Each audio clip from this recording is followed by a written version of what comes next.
डिड्डा एक ऐसी रानी जो इतिहास के पन्नों में कहीं दबी रह गई। यह कहानी है एक दिव्यांग रानी की जिसने अपनी दिव्यांगता को अपनी ताकत बनाया, जो इतिहास में चुड़ैल रानी के नाम से भी जानी जाती थी और जिनका एक नाम कैथरीन भी था। तो फ्रेंड्स, आगे बढ़ने से पहले अगर आपने मेरे चैनल को सब्सक्राइब नहीं किया है तो मेरे चैनल को लाइक, शेयर और सब्सक्राइब कर दें। डिड्डा का जन्म 924 ईस्वी के आसपास हुआ था। डिड्डा लोहार के एक राजा सिंह राज्य की बेटी थी। बचपन में ही डिड्डा के माता पिता ने उन्हें अपंग होने की वजह से त्याग दिया था। एक दिन वल्जा नाम की एक सहायिका उनके जीवन में आई। वल्जा ने डिड्डा के निस्वार्थ सेवा की और जीवन भर उनकी वफादार बनकर रही। डिड्डा युद्ध कला में पारंगत थी। एक दिन आखेट के दौरान कश्मीर के राजा सेनगुप्त ने उन्हें देखा। डिड्डा के विकलांग होने के बावजूद उन्होंने उनसे शादी की। उस वक्त के बाद डिड्डा का जीवन बदल गया। उन्हें पति का प्रेम तो मिला ही साथ उन्हें सेनगुप्त के राजकाज में भी भागीदारी शुरू कर दी।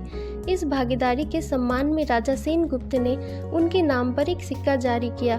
उन्होंने अपने नाम के आगे अपनी पत्नी का नाम लगाया और तिब्बत सेनगुप्त के नाम से जाने गए।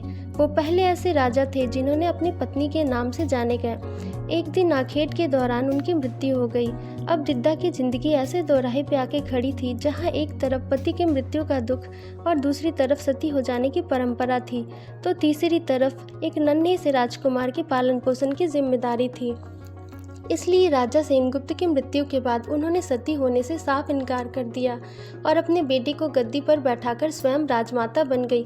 इसी बीच उन्होंने अपने पुत्र का विवाह एक सुंदर कन्या वसुंधरा से करवा दिया।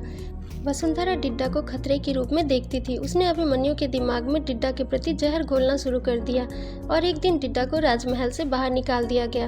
एक दिन अभिमन्यु के आकस्मिक मृत्यु के बाद वसुंधरा ने राजगद्दी हासिल करने की कोशिश की, लेकिन डिड्डा एक बार फिर वापस आई और राज्य की कमान अपने हाथों में ले ली। इतिहासकारों की माने तो गुरिल्ला वॉरफेयर इन्हीं दिव्यांग रानी की देन थी, जिस रणनीति के दम पर उन्होंने महमूद गजनवी को 500 सेना की एक छोटी सी टुकड़ी के साथ दो बार हरा दिया, जिसके बाद महमूद गजनवी ने रास्ता बदलकर गुजरात के रास्ते भारत में प्रवेश किया। कहा जाता है कि आसपास के राजा रानी डिड्डा को चुड़ैल रानी कहकर बुलाते थे, क्योंकि उन्हें लगता था कि एक औरत महमूद गजनवी जैसे आक्रमणकारी को कभी नहीं हरा सकती। अखंड भारत को बचाए रखने में डिड्डा का योगदान बहुत ही बड़ा रहा है। डिड्डा अब सभी स्त्रियों के लिए एक प्रेरणा का स्रोत है। अगर आपको मेरी यह जानकारी पसंद आई हो तो मेरे चैनल को लाइक, शेयर और सब्सक्राइब करें। धन्यवाद।